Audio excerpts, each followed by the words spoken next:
ધવલ અને હવે અમદાવાદની અંદર જે હર્ષ સંઘવી દ્વારા પણ ધ્વજવંદન કરવામાં આવ્યું છે અને ત્યાંથી અમારા સંવાદદાતા કશ્યપ અમારી સાથે લાઈવમાં જોડાઈ ગયા છે.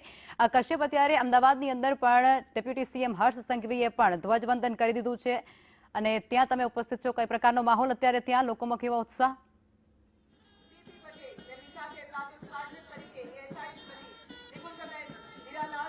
સીધા દ્રશ્યો આપને બતાડવા માંગીશ. નાયબ મુખ્યમંત્રી હર્ષ સંઘવી છે, ધ્વજવંદન તેમના દ્વારા કરવામાં આવ્યું હતું અને તિરંગો છે તેને સલામી તેમના દ્વારા આપવામાં આવી હતી અને વિવિધ પ્લાટૂનો છે તેના દ્વારા અત્યારે પરેડ જે છે તે કરવામાં આવી રહી છે, જેમાં પોલીસના અલગ અલગ વિભાગ છે તેના દ્વારા અલગ અલગ 8 જેટલી પ્લાટૂનો જે છે તે બનાવવામાં આવી છે અને તે પ્લાટૂનો દ્વારા આ પરેડ જે છે તે અત્યારે કરવામાં આવી રહી છે અને આ પરેડમાં ડોગ સ્ક્વોડની ટીમ જે છે તે પણ જોડાણી છે અને અશ્વદળ જે છે જિલ્લા પોલીસનું તે પણ અહીં જોડાણું છે અને આ પરેડ પૂર્ણ થઈ ગયા બાદ રાજ્યજોગ સંબોધન જે છે તે હર્ષ સંઘવી દ્વારા કરવામાં આવનાર છે અને તે સંબોધન પૂર્ણ થઈ ગયા બાદ વિવિધ સાંસ્કૃતિક કાર્યક્રમો છે તે અહીં યોજાશે.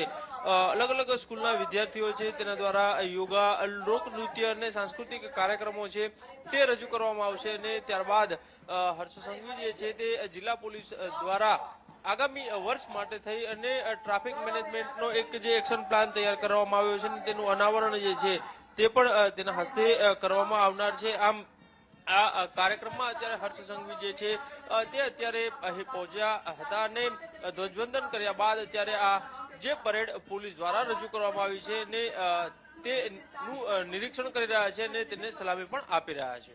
જી બિલકુલ, આપ જોડાયેલા રહેજો. આપની પાસેથી અન્ય વિગતો પણ અમે મેળવતા રહીશું. પરંતુ અત્યારે જે ટીવી સ્ક્રીન પર 3 તસવીરો જે અલગ અલગ વિસ્તારની અત્યારે જોવા મળી રહી છે. એક છે વાવ થરાદ, જે નવો જિલ્લો બન્યો છે અને જ્યાં રાજ્ય કક્ષાની ઉજવણી થઈ રહી છે, અને બીજી તસવીર છે ગાંધીનગરની, ત્યાં પણ પોલીસ વડા દ્વારા ધ્વજવંદન કરવામાં આવ્યું છે અને ત્યાંની ઉજવણીની તસવીરો સામે આવી છે. અને અન્ય જે ત્રીજી તસવીર છે એ અમદાવાદની છે. અમદાવાદનો એ વિસ્તાર જે અત્યારે ડેપ્યુટી સીએમ હર્ષ સંઘવી ઉપસ્થિત છે અને તેમની ઉપસ્થિતિમાં ધ્વજવંદન કરવામાં આવ્યું છે અને તેમના દ્વારા ધ્વજ ફરકાવવામાં આવ્યું છે. આ ત્રણેય તસવીરો જે અત્યારે વાતાવરણને ભક્તિમય, દેશ ભક્તિમય કરી રહી હોય તે પ્રકારની તસવીરો છે, જેની અંદર અલગ અલગ વિસ્તારની ઝાંખી પણ અત્યારે જોવા મળી રહી છે. 77મા પ્રજાસત્તાક પર્વની ઉજવણી જ્યારે સમગ્ર દેશ અને સમગ્ર રાજ્ય કરી રહ્યું છે, ત્યારે અલગ અલગ વિસ્તારોની અંદર વિશેષ કાર્યક્રમોનું આયોજન કરવામાં આવ્યું છે. અવિસ્મરણીય આ ક્ષણ છે જેનું સાક્ષી અત્યારે આખું રાજ્ય બની રહ્યું છે, આખો દેશ બની રહ્યો છે. વાવ થરાદ જિલ્લો જે નવનિર્મિત જિલ્લો છે અને તેની અંદર પ્રથમ વખત રાજ્ય કક્ષાની ઉજવણી કરવામાં આવી રહી છે અને આ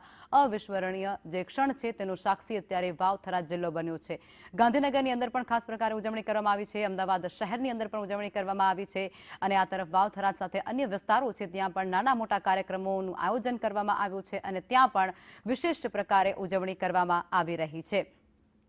ભારતનો એ તિરંગો જે આન બાન અને શાન ગણવામાં આવે છે, દેશનું પ્રતીક છે, રાષ્ટ્રધ્વજ, તેને ફરકાવવામાં આવે છે, તેને સલામી આપવામાં આવી છે, તેનું સન્માન આજરોજ જાળવવામાં આવતું હોય છે અને શહીદ થયેલા જે વ્યક્તિઓ છે, જે આપણું ગૌરવ વધારી રહ્યા છે દેશનું, તેઓ બલિદાન આપનાર વ્યક્તિઓને પણ આજે સૈનિકોને પણ યાદ કરવામાં આવતા હોય છે અને તેને પણ શ્રદ્ધાંજલિ આપવામાં આવતી હોય છે. બંધારણની તાકાત અને લોકતંત્રની ઓળખ પણ આ તિરંગો દર્શાવતો હોય છે. રાષ્ટ્રગીત પણ અહીં ગાવામાં આવતું હોય છે. દરેકના મનમાં જોશ અને એક પ્રેરણા છે તે આ દિવસ પૂરતું હોય તેવું કહી શકાય છે.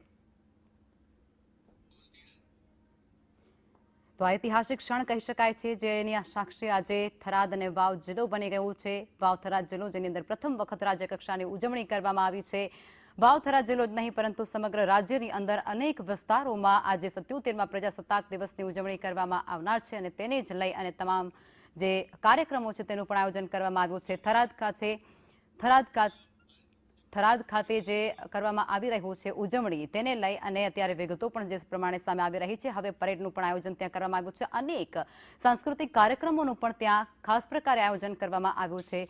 ભારતની જે ભવ્યતા, જે સંસ્કૃતિની ભવ્યતા છે તે પણ અહીં સ્ટેજ પર દર્શાવવામાં આવશે. સીએમ ભૂપેન્દ્ર પટેલ અત્યારે થરાદ ખાતે ઉપસ્થિત છે અને આ સાથે જ આચાર્ય દેવવ્રત, રાજ્યપાલ ગુજરાતના છે, તેઓ પણ ત્યાં ઉપસ્થિત છે અને તેમના હસ્તે જ તિરંગો જે છે તેને ફરકાવવામાં આવ્યો હતો. રાષ્ટ્રધ્વજને તે બંને દ્વારા સલામી આપવામાં આવી હતી અને ત્યારબાદ તેમના દ્વારા ખુલ્લી જીપની અંદર જે આગળ વધવામાં આવ્યું હતું અને ત્યારબાદ હવે આગળનું જે કાર્યક્રમ છે તેની અંદર પરેડનું પણ આયોજન થશે અને ત્યારબાદ સાંસ્કૃતિક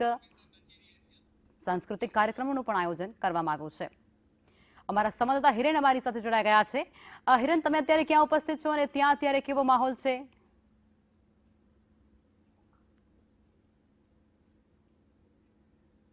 પોલીસ કમિશનર કચેરી ખાતે